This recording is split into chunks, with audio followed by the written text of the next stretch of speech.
So since Wiggles is in the mood to play, we're going to practice trade.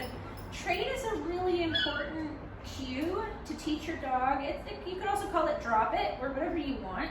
But trading in general as a concept is really important to prevent your dog from becoming resource aggressive or from resource guarding their toys, their food, their treats, their chewies. You always want to trade them, or even your socks, your shoes, anything that they pick up that you need to get out of their mouth, you want to trade them for it.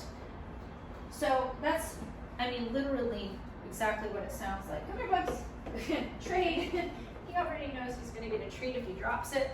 But this is how you start. You start out by just, whoops, there you go. Oh, you got it? Oh, he still had some food in his mouth. Here, you get it? You get it? Get your toy. Good boy, trade. Good boy. Good boy. Okay, go get it.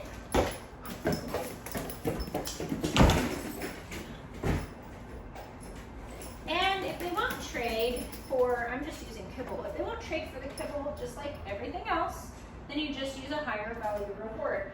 And if they are trying to play the chase game where they run away from you and you chase them, you don't want that. You want to refrain from doing that because we don't want to have to chase around for them.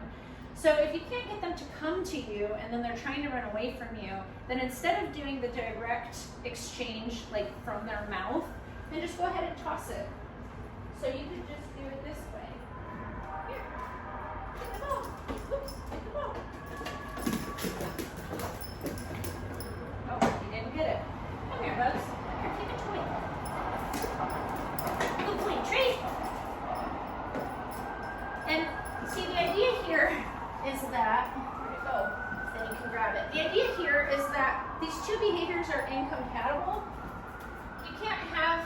You can't have a dog with something in their mouth and eating at the same time.